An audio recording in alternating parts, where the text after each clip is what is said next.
Joining me now is a member of what many might call the first family of Mardi Gras. Barry Kern is the CEO of Kern Studios, which builds the vast majority of the floats and the props that everyone loves to see in the parades here. His family has been making these floats since 1932. Is that right? Yeah.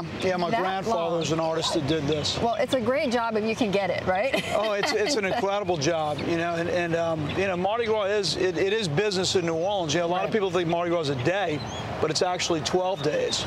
And it actually starts January 6th.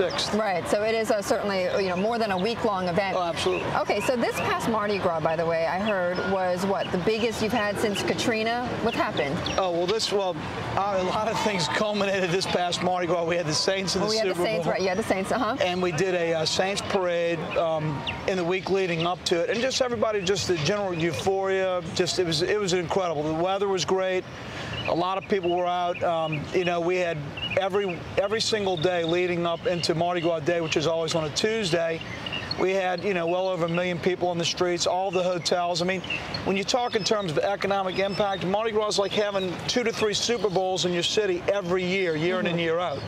Oh, have you been surprised, though, at the pace of the recovery here? Well, you know, from our perspective, from a tourist perspective, New Orleans has come back.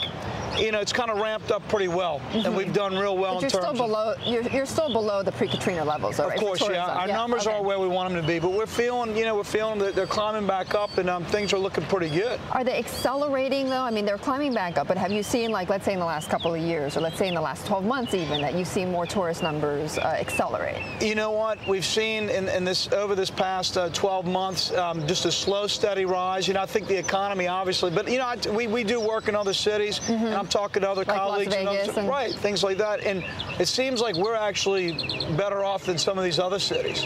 Well, and why is that? Why do you say that? Well, I just think that there's a lot of things that are going on. There's still a lot of building, federal building, so you got a lot of people working, and it allows them to participate in Mardi Gras. And Mardi Gras is a cultural thing. Understand that it's not something that people just decide to do one year or not. They grow up doing it. Okay, I wanted to ask you though, because you mentioned the orders or the other cities, you know, the other cities that you also get orders from, and I wanted to get a sense, you know, are you getting a lot from overseas? Are you getting a lot from other, where else? Well, you know what, it's interesting. We do, you know, some of our bigger clients, so like Universal Studios, we produce parades for those guys in Orlando. You know, they're talking the same thing in Universal in Japan, as well as in Singapore right now, where they're building parks. So it seems like that part of the world is actually probably faring better from an economic sense than we are, at least in our business, in the tourism side of the business. Okay, all right. Well, it's good to get that glimpse then from your company. Barry, thank you so much for joining us. Really appreciate it. Barry Kern, the CEO of Kern Studios. Got to be a fun job building floats for a living.